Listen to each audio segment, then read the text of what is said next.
Saudara, harian Kompas menginvestigasi soal jejaring pendengung atau buzzer pada April dan Mei 2025. Tarif mereka bahkan hingga miliaran rupiah untuk tiap proyek. Bagaimana mencegah semakin masifnya gerakan buzzer agar ruang digital tetap sehat? Kita ulas bersama Wakil Kepala Desinvestigasi dan Jurnalisme Data Harian Kompas, Irene Sarwin Daningrum. Selamat pagi Mbak Irene. Selamat pagi Mbak. Terima kasih Mbak sudah bergabung di studio Sapa Indonesia pagi hari ini. Dan juga melalui Zoom ada senior analis Drone Emprit, Nova Mujahid. Selamat pagi Mas Nova. Pagi Mbak. Terima kasih juga sudah bergabung di Dialog Sapa Indonesia pagi pada hari ini. Selamat pagi Bapak Ibu sudah bergabung.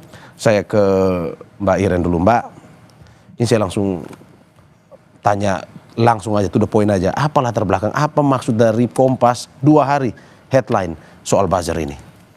Kita melihat ini ya, situasi internet itu semakin kabur gitu, kebenaran itu semakin kabur gitu. Oke.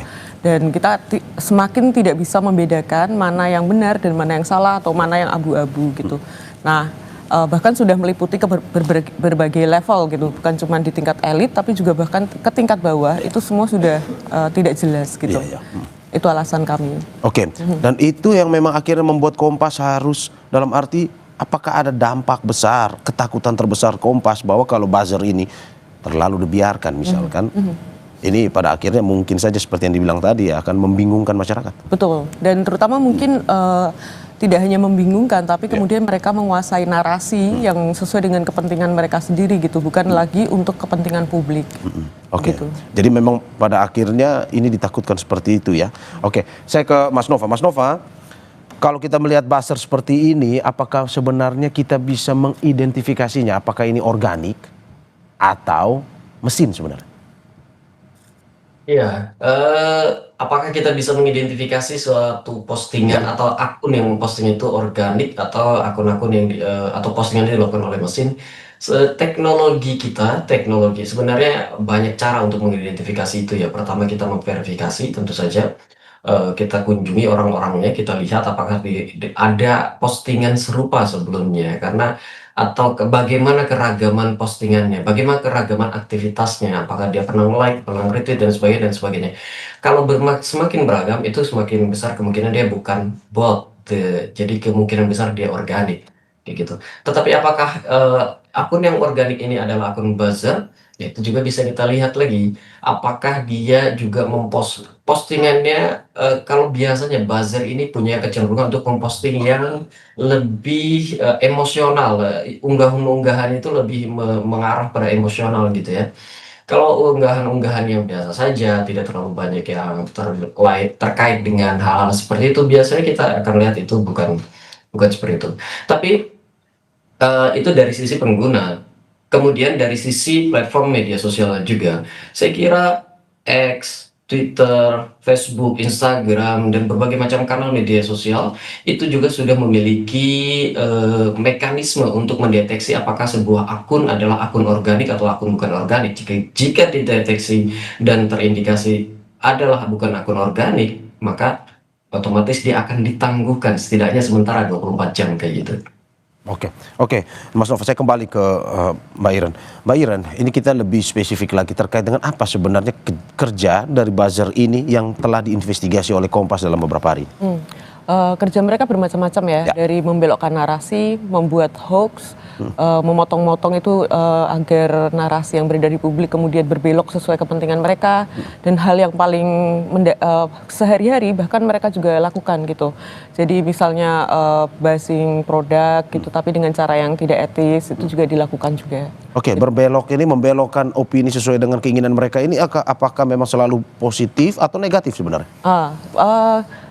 Kebanyakan dari narasi mereka itu terkesan punya kepentingan publik, kesannya ya. Jadi itu memang benar tadi menyentuh emosi, dan itu terkesan seperti itu. Tapi di balik itu pasti ada kepentingan yang akan diuntungkan kalau itu kemudian menjadi pembicaraan di ruang digital gitu, secara masif, begitu ya. Oke, lebih spesifik, sepertinya untuk paling banyak apa? Bisnis kah, politik kah, atau campaign-campaign yang memang mungkin membutuhkan perhatian publik sebenarnya? Kami melihat merata ya, sekarang ini memang betul-betul sudah merata. Di produk itu juga sudah sangat masif di tingkat misalnya untuk kepentingan politik seseorang itu juga sudah tinggi gitu. Sudah dari dulu kalau itu memang ya sudah merata sebenarnya. Oke, berarti tidak hanya untuk bisnis, yang maksudnya dalam arti bahwa spesifik khusus di bisnis, tapi juga untuk beberapa hal lain pun memang penggunaan buzzer ini memang dilakukan ya untuk ya tadi membelokkan opini tadi ya. Betul. Oke, saya ke Mas Nova. Mas Nova, bagaimana Anda melihat dari investigasi Kompas ini bahwa kalau kita lihat bisnis pun juga dirambah oleh buzzer ini, dalam arti bahwa untuk membalikan opini, dalam arti untuk menentukan sepihak, melemahkan pihak lain. Dari Doron melihat analisisnya seperti apa? Aktivitas buzzer ini kan sudah lama, setidaknya dari 2008 di Amerika ya, lalu di Indonesia, dan awalnya memang untuk kegiatan-kegiatan bisnis, justru bukan untuk kegiatan politik. Lalu kalau kita lihat di Indonesia, memang aktivitas ini mulai marak sejak 2013-an, 2013-2014 itu sudah sangat marak tuh. Di Indonesia justru kebalikannya, yang dilakukan pertama kali adalah untuk aktivitas politik dibanding aktivitas bisnis. Nah, kemudian berkembang belakangan ini setelah aktivitas politik kan setelah 2019 itu udah agak menurun ya, bukan menurun tapi sudah mulai market buzzernya itu sudah mulai ya di situ-situ saja kayak gitu. Nah, sehingga setelah COVID aktivitas buzzer agak bergeser dari politik ke bisnis dan banyak yang diuntungkan di situ, termasuk salah satunya adalah judi online. Oke, berarti dari awalnya politik dulu ya Mas ini ya? Di Indonesia justru politik dulu. Di Indonesia politik dulu berarti? Iya. Oke. Oh, setelah itu soal bisnis ya, maksudnya dalam arti bahwa untuk mencari keuntungan dari bisnis mereka menggunakan buzzer. Betul. Sejak 2020 penggunaan buzzer untuk bisnis itu meningkat di Indonesia. Dan kita bisa lihat hasilnya itu di 2023-2024 kita sudah agak kesulitan untuk menemukan mana misalkan review gitu ya, review produk di katakanlah di marketplace tertentu, itu kita udah agak kesulitan mana yang buzzer, mana yang bukan buzzer. Lalu kalau kita ngeliat Google review, kita sering juga ngelihat banyak yang Google review tiba-tiba tinggi atau dikatakan tiba-tiba rendah kayak gitu. Itu kan aktivitas-aktivitas yang dicurigai di sana ada keterlibatan buzzer-buzzer. Nah, hal-hal seperti itu udah semakin marak sejak 2023 sampai 2025 terakhir. Dan memang membutuhkan trik-trik tertentu untuk membaca mana-mana yang benar reviewnya, mana-mana yang betul, atau mana-mana yang sudah ada campur tangan buzzer, kira-kira begitu. Oke, saya kembali ke Mbak Iren. Mbak Iren, 2 hari jurnalis Kompas TV, jurnalis Kompas harian itu membuka cara kerjanya. Bisa dijelaskan cara kerjanya buzzer ini seperti apa? Oh ya, mereka punya jaringan yang luas ya. Jadi jaringan yang luas ini bukan dalam bahwa satu pasukan jaringan itu eksklusif buat satu koordinator atau agen gitu. Tapi mereka tuh bisa saling menggunakan. Tapi ya orang-orangnya itu saja sebenarnya. Seberapa besar kami tidak bisa mengukur gitu. Tapi antara ada yang mengaku dari 5.000 sampai 70.000 pasukan itu mereka bisa mengakses lah istilahnya gitu. Pasukan ini manusia atau robot? Ini manusia, dan masing-masing dari mereka kemungkinan punya beberapa akun sekaligus gitu. Jadi bukan cuma satu akun gitu. Oke, 70.000 manusia, satu orang memiliki beberapa akun ya? Berapa misalkan satu hitungannya?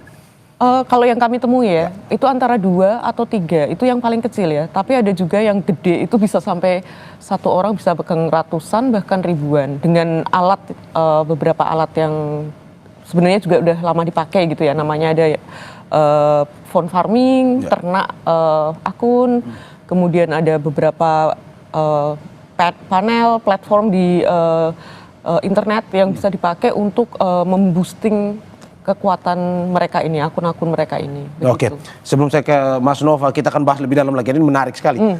Bagaimana pertanyaannya, Mbak Iren, satu orang koordinator buzzer, seperti yang Anda bilang tadi, mengkoordinasikan terhadap 70.000 orang. Dalam arti bahwa kalau kita hitung saja satu orang memegang 2 akun, berarti ada 140.000 akun yang dikoordinasikan. Nah, ini cara kerjanya seperti apa? Jadi mereka terbagi atas beberapa tingkatan ya, beberapa lapis-lapis. Ada koordinator, kemudian kami itu ditunjukkan beberapa grup gitu. Beberapa grup ini ada satu grup tuh antara 200 sampai 250 orang. Ya. Jadi seperti itu caranya. Jadi tidak kemudian masif satu gitu ya, tapi benar-benar kecil-kecil gitu, kecil-kecil, tapi kan dari satu mereka akan turun ke bawahnya ada beberapa, kemudian di bawah nyebar lagi, seperti piramida ya modelnya. Oke, berarti ada wakil-wakilnya yang berada di grup itu betul. Sebagai ketua-ketua pendampingnya itu. Kalau misalkan dalam waktu seperti itu, apakah memang bekerja dalam satu tempat yang sama, dalam arti bahwa untuk mengkoordinasikan 70.000 orang ya tidak mungkin gampang, dalam arti yang kita ingin tahu apakah memang mereka berada di satu tempat dan waktu yang sama atau dikoordinasikan bisa saja satu di Jakarta, satu di wilayah lain atau gimana sebenarnya? Mereka tersebar ya, jadi setiap dari koordinator ini mereka punya data. Mereka ini orang-orang yang sudah dipercaya, saling mengenal lah dalam jaringan itu paling tidak. Pokoknya mereka bukan orang yang tidak dikenal sama sekali intinya gitu. Tapi mereka semua ada datanya, mungkin di Aceh ada, mereka tahu ini siapa, akun anonimnya apa, mungkin akun resminya apa, nomornya apa, sampai di Papua. Mereka semua tahu ada daftarnya gitu. Gitu. Nah jadi ya tinggal disebar aja, mereka akan bekerja di tempat masing-masing gitu. Mungkin sambil goler-goler gitu ya, dan melakukan aktivitas itu gitu. Oke, tadi Anda bilang sambil melakukan di tempat kerja masing-masing. Profesinya apa sebenarnya buzzer ini? Apakah profesinya adalah yang utama adalah buzzer atau ada profesi lain sampingannya buzzer? Dari investigasi Kompas seperti apa? Yang kami temukan ada ibu rumah tangga. Ada ibu rumah tangga? Ada banyak. Oke. Ada karyawan swasta, ada pekerja media sosial, analis media sosial atau apa gitu. Jadi memang mereka punya background yang sangat beragam gitu ya, amat sangat beragam. Sangat beragam dari profesinya, dari segi pendidikannya? Kalau yang tingkat di atas itu sangat-sangat berpendidikan tinggi justru. Jadi yang benar-benar misalnya dia yang merancang kampanye, mereka itu nggak cuman S1 dalam negeri gitu, enggak gitu. Ini kampanye politik, kampanye bisnis? Dua-duanya, jadi mereka tidak terpisahkan. Jadi satu orang yang pegang politik, sekarang juga pegang bisnis gitu. Jadi bercampur gitu. Dan mereka ini orang-orang yang kami temuin ya, itu berpendidikan tinggi dan mereka sudah tahu bagaimana untuk mengenali sebuah narasi di netizen, di warganet, di dunia sosial. Mereka punya kemahiran dan ilmu, menurut saya komunikasi yang cukup canggih gitu ya. Oke. Kalau Anda bilang seperti itu, apakah yang ingin masyarakat tahu sekarang, buzzer ini bayarannya seperti apa dan berapa? Nah itu juga kami ungkap di salah satu artikel ya. Ada yang satu proyek dapat, ini yang tingkat tinggi sekali ya. Ini bisa sampai miliaran, ada yang sampai... Satu orang? Satu orang miliaran rupiah? Iya, itu miliaran. Satu bulan? Atau satu proyek? Satu proyek. Oh satu proyek? Satu proyek biasanya berapa lama? Tergantung, jadi ada targetnya. Jadi mereka ada kayak capaiannya itu, misalnya isu yang mereka bawa itu menjadi perbincangan di media mainstream. Nah itu berarti target mereka sudah tercapai gitu. Jadi ada beberapa target, entah waktu maupun ada KPI-nya masing-masing gitu. Oke, anggaplah kita politik lah, kampanye. Misalkan pilkada kemarin dalam waktu 3 bulan misalkan. 3 bulan itu 1 miliar?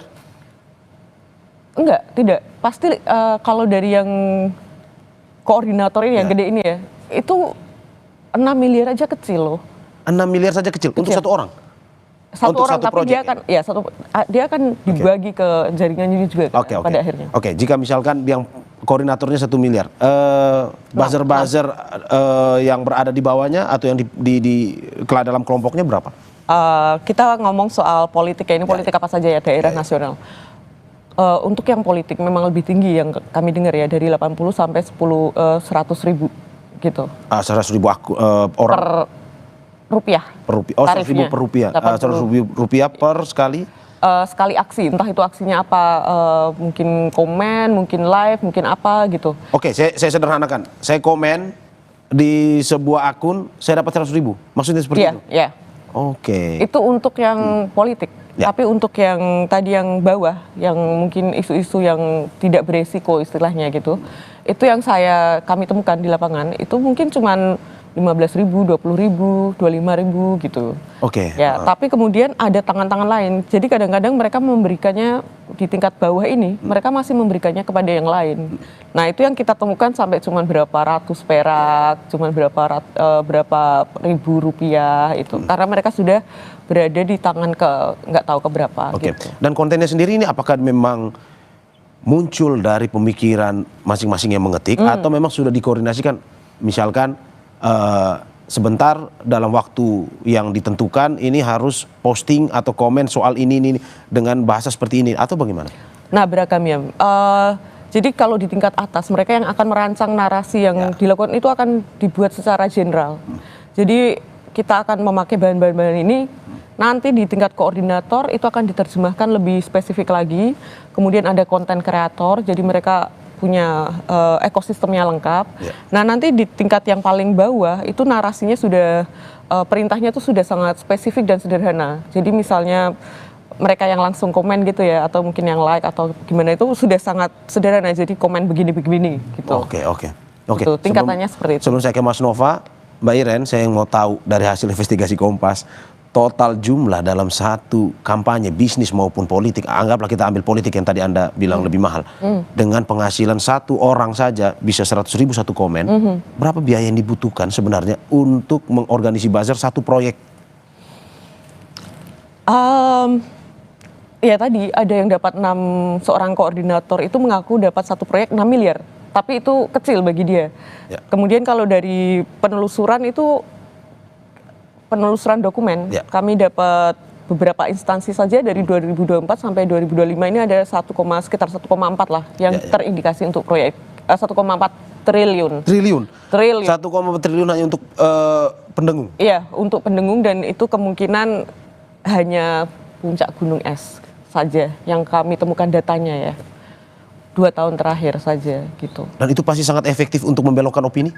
Sangat, menurut saya ya. Sangat efektif ya? Iya, beberapa isu yang kita tahu viral kemarin, kami tahu ternyata di baliknya ada dipanasi dulu oleh para buzzer. Isu yang viral ini isu politik, isu ekonomi, isu... Banyak hal. Banyak jadi ekonomi, politik, lingkungan. Oke. Banyak.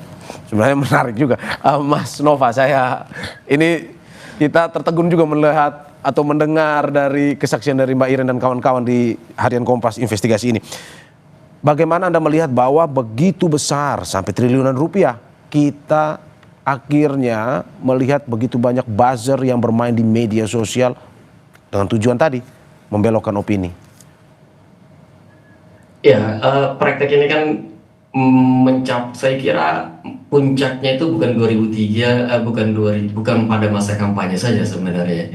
Tetapi setidaknya dalam 10 tahun terakhir industri ini mengalami peningkatan yang cukup signifikan kayak gitu ya. 2005, 2004 adalah kalau kami melihat justru terjadi sedikit penurunan, setidaknya dari dana yang dikeluarkan oleh tadi Mbak yang sampaikan itu kan ada penurunan dibandingkan 2002, 2001 dan banding seperti itu. Tapi dan ini bukan praktek yang katakanlah haram di media sosial. Meskipun ini praktek yang agak abu-abu bagi kami, karena beberapa kami dukung penggunaan buzzer, misalkan kampanye-kampanye yang sifatnya penting untuk menunjang ketika masa COVID kayak gitu ya. Ketika masa COVID itu kan butuh sekali narasi-narasi yang melawan, narasi-narasi yang anti mainstream kayak gitu. Nah, itu dibutuhkan buzzer. Tetapi di praktik-praktik lain memang ini sangat merugikan kayak gitu. Jadi memang masih sangat abu-abu, dan ini dikembalikan lagi nanti kepada buzzernya masing-masing, kepada para aktornya nanti. Dan juga dikembalikan kepada para pemesan narasi itu ya. Seperti itu. Oke. Tetapi saya ingin kasih ini ya, ingin memberikan sedikit masukan untuk teman-teman di media sosial. Meskipun ini hal yang kita temui lazim, tetapi juga ini hal yang perlu diwaspadai. Karenanya para pengguna media sosial sangat penting untuk meningkatkan literasi. selalu berpikir kritis kayak gitu, siapa sih, ada apa di balik narasi ini. Ketika sesuatu hal menjadi trending topik, ketika suatu hal menjadi ramai dikampanyekan, jangan-jangan ada hal lain yang sedang disembunyikan, ada narasi lain yang sedang disampaikan kayak gitu, yang disematkan dengan subtil gitu ya. Lalu juga yang paling penting saya kira kembali kepada jurnalisme. Biasanya Mas dan Mbak, aktivitas buzzer ini akan berhadapan-hadapan langsung dengan investigasi seperti yang dilakukan oleh Kompas hari ini, akan berhadapan-hadapan langsung. Jadi jika ada informasi-informasi yang sifatnya agak mencurigakan, cek di media massa. Saya kira nanti akan kembali seperti itu. Oke, Mas Nova, bagaimana kita melihat bahwa media sosial ini kan semakin hari semakin mutakhir, bahwa ada beberapa aturan maupun terkait dengan algoritma ini yang disetting sedemikian rupa sehingga tidak dikuasai oleh mungkin saja kelompok atau orang tertentu. Tapi bagaimana dengan kita melihat kerjaan buzzer ini? Apakah memang mereka bisa mengakali sebuah algoritma, logika algoritma tersebut sehingga bisa selalu, misalkan tadi di pemberitaan Kompas selalu trending misalkan, atau di bahasa sekarangnya selalu FYP misalkan. Padahal kalau kita melihat bahwa ya teknologi media sosial ini ya sudah mengatur sedemikian rupa bahwa tidak dikuasai oleh kelompok atau orang tertentu. Ini bagaimana kita melihat analisisnya seperti apa nih? Tadi ya, untuk membuat sesuatu isu menjadi perhatian publik itu, buzzer itu cara kerjanya ada dua. Dengan menggunakan memanfaatkan teknologi tertentu, biasanya disebut semacam sosial media panel gitu, sosial media management, dengan menggunakan teknologi tertentu. Dan lalu juga betul tadi sudah disinggung juga sama Mbak Iren, itu ada semacam box yang isinya ponsel-ponsel gitu, atau cheat-cheat yang terkesan menjadi ponsel. Dan itu kalau seperti itu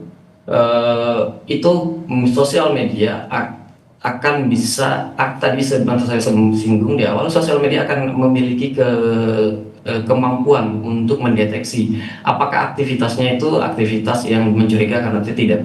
Tetapi untuk aktivitas buzzer yang menggunakan manusia asli, karena ada juga tadi disebut ada berbagai komunitas, dan komunitas itu saya kira lebih banyak lagi dari itu, akan kesulitan sosial media platform untuk mengidentifikasi ini. Jadi dan ini akan kelihatan nanti di tingkat engagement satu isu ya. Kalau engagement bisa jadi postnya tinggi, engagementnya rendah, itu biasanya dilakukan oleh akun-akun yang menggunakan mesin. Tetapi postnya dengan postingan yang sama, engagement lebih tinggi bisa terjadi pada akun-akun atau pada narasi-narasi pada isu-isu yang menggunakan buzzer-buzzer berbasis manusia. Dan satu orang bisa, kalau misalnya tadi disebut ada ibu-ibu, satu orang bisa menggunakan 2-3 akun sekaligus. Itu isinya sudah pasti itu akan lolos di platform media sosial kayak gitu, Mas. Oke, saya ke Mbak Iren. Mbak Iren, ini saya mau nanya soal data nih. Ini 3 dari 5 atau 84,3% konsumen toko daring pernah tertipu ulasan saat berbelanja di internet. Ini mereka kecewa karena membeli produk secara daring berdasarkan ulasan yang ternyata tak sesuai kenyataan. Hasil itu diperoleh dari jajak pendapat Litbang Kompas selama 19 hingga 22 Mei 2025 dengan 514 responden di 58 kota dan 38 provinsi. Sebagian besar konsumen toko daring mengandalkan ulasan itu sebagai panduan untuk memutuskan membeli atau tidak. Sebanyak 98% responden menyatakan membaca ulasan sebelum membeli barang secara daring. Jadi teori dari mouth to mouth, mulut ke mulut, komen ini akhirnya digunakan, dibelokkan opininya, masyarakat yang ingin membeli akhirnya tertipu dengan ulasan-ulasan yang memang disetting sedemikian rupa. Tanggapan Anda seperti apa? Ya betul, itu salah satu industri yang kami temukan ya. Ternyata ada namanya bisnis pembelian dan ulasan gitu. Jadi mereka ini kebanyakan ibu-ibu, mereka dibayar untuk memberikan ulasan positif dan membeli barang sendiri. Jadi mereka membeli barang sendiri dan memberikan ulasan positif. Artinya orang yang melihat akan menilai, oh dia membeli gitu. Jadi dia pasti orang yang nggak yang asli nih, pasti asli begitu. Jadi bukan yang omong kosong gitu, tapi ternyata bukan. Memang itu dibeli dan digerakkan gitu. Oke, sederhananya seperti apa? Saya mau beli baju misalnya.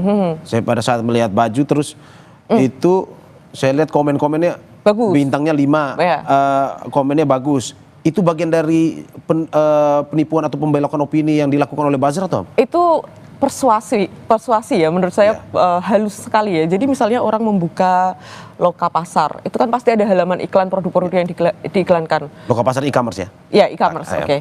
Kemudian dia melihat, wah barang bagus kan pasti sudah tersaring kan, minat dia itu sudah terbaca oleh algoritma. Kemudian dia akan wah ada barang bagus, dilihat kok komennya bagus banget ya, terus wah beneran nih bagus gitu. Jadi FOMO kan, jadi keinginan untuk membeli itu semakin tinggi gitu. Jadi itu bukan dia, ini adalah bentuk soft selling ya kalau dibilang beberapa ahli, ini bentuk soft selling. Jadi mereka membujuk dengan memberi kesaksian gitu. Review adalah soft selling paling efektif menurut Anda? Sangat efektif menurut saya gitu. Dan itu dikuatkan oleh jejak pendapat Litbang ya, bahwa mereka sebagian besar sangat percaya dengan ulasan untuk sebelum membeli produk pada akhirnya. Jadi kalau teknisnya tadi secara sederhana mereka pura-pura membeli, terus mereka melakukan review di situ atau bagaimana tadi? Ada yang pura-pura, jadi barang tidak dikirim. Jadi tapi mereka melakukan pembayaran resmi, check out resmi itu dilakukan, tapi barang tidak dikirim. Ada yang betul-betul melakukan, jadi barang dikirim, prosesnya sangat biasa gitu. Tapi mereka adalah buzzer? Mereka adalah buzzer yang dibayar untuk melakukannya. Oke, jadi memang ini untuk meningkatkan dalam arti bahwa poin dari satu toko tertentu ini ya? Betul, supaya toko itu dipercaya, begitu, bahwa barangnya bagus. Oke, dari hasil investigasi yang dilakukan Harian Kompas, karena ini mungkin memang ya saya juga salah satu pengguna loka pasar tadi, bahwa kita juga sering melihat bahwa ini reviewnya benar atau tidak. Bagaimana sebenarnya masyarakat awam seperti saya ini membedakan bahwa ini akun benar yang memang betul-betul membeli, karena kan ada review juga sampai memfotonya, memvideokannya. Dan itu ada dalam perintah loh. Perintah untuk pakai foto ini, pakai video ini. Oke, nah bagaimana seorang awam bisa membedakan bahwa ini review benar mereka yang membeli organik, masyarakat organik, dan ini adalah buzzer? Kalau dari seorang sebuah agensi yang betul-betul melakukannya, dia bilang kalau jumlahnya sudah sangat banyak, itu sudah kemungkinan sudah bisa dipercaya. Jadi jumlah pembeliannya sudah berapa puluh ribu, nah kemungkinan itu bisa dipercaya. Nah, tapi di luar itu ya susah. Dia bilang kita tidak akan bisa tahu lagi, tidak bisa lagi mengandalkan itu gitu. Kalau pembeliannya masih di bawah ya, di bawah 20.000 atau di bawah berapa, itu akan sangat sulit dideteksi. Ya satu-satunya cara adalah kita mungkin lihat dulu barang itu di langsungnya kayak apa. Baru kemudian kalau mau beli di loka pasarnya ya nggak apa-apa beli lagi, tapi kita sudah memastikan oh bagus beneran gitu. Bahkan agensi yang sering mengatur pun kesulitan untuk membedakan ini buzzer. Oh iya, dia bilang itu, dia bilang nggak ada yang bisa lagi dipercaya gitu. Sudah tidak ada lagi yang bisa diandalkan ulasan di berbagai platform itu. Nah, ini quotes-nya untuk buzzer nih. Mas Nova, tidak ada lagi yang bisa dipercaya dan tidak lagi yang bisa diandalkan untuk bisa mempercayai suatu produk ini benar, asli, bagus atau tidak. Dari Drone Emprit melihat bagaimana? Ini masyarakat awam, betulkah sudah susah membedakan ini produk yang benar bagus sesuai dengan review organik atau produk yang memang sebenarnya dibuat-buat bagusnya? Betul, akan susah sekali. Karenanya dianjurkan ketika kita melihat di e-commerce, melihat review, itu lihat review yang paling buruknya seperti apa. Baru kemudian kita lihat kalau reviewnya seperti ini, kira-kira untuk penjualan sebanyak ini masuk akal atau tidak. Yang kedua kita lihat juga tokonya itu sudah berdiri berapa lama. Kalau baru 1 tahun, baru 1 bulan, 3 bulan, dan ternyata penjualannya sangat tinggi, harus dicurigai juga apakah penjualannya itu diatur sedemikian rupa, apakah orang menjual, apakah toko memberikan uang kepada pembeli gitu untuk membeli barangnya, lalu membuat review seperti itu atau kayak gimana kayak itu. Jadi harus diakui, dan memang agak-agak sulit untuk membedakan itu. Saya kira memang begitu kondisinya sekarang. Oke. Mas. Oke. Mungkin bisa saya tambahkan Ya, ya untuk ya. yang terkait tadi. Jadi beberapa e-commerce besar itu sudah sangat memerangi. Mereka sudah punya beberapa cara juga untuk mengantisipasi itu gitu. Oke. Jadi mereka merasa sangat dirugikan dengan praktik ini dan langkah-langkah yang mereka ambil menurut saya sudah cukup baik ya. Sudah cukup mulai tegas, mulai apa begitu itu Ya. bagus. Oke. Ini kita closing dari Mbak Iren terkait dengan bagaimana dari hasil investigasi pasti ada konklusinya. Bagaimana masyarakat pada akhirnya seperti yang tadi mungkin sudah sedikit dibocorkan oleh Mas Nova bahwa ya kembali ke misalkan media mainstream lah, media massa yang memang punya tingkat kredibilitas tinggi. Tapi bagaimana masyarakat awam ini pada akhirnya tidak terlalu terpengaruh lah, karena ini kan sudah menjamur, tidak terlalu terpengaruh, belajar untuk tidak bisa terbawa dengan opini-opini publik yang dibelokkan oleh buzzer ini.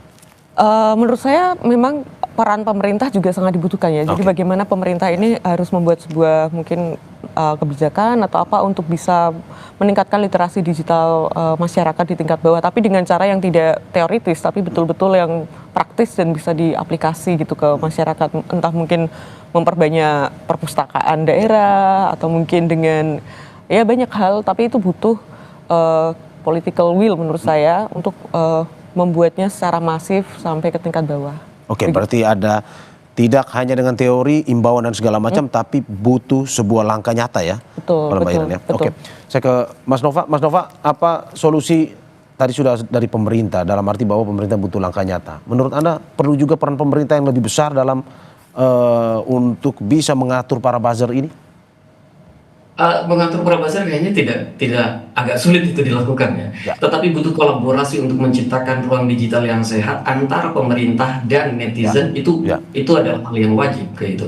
Dan fondasi itu semua adalah literasi. Selama ini literasi yang paling kentara di media sosial itu dilakukan oleh komunitas-komunitas.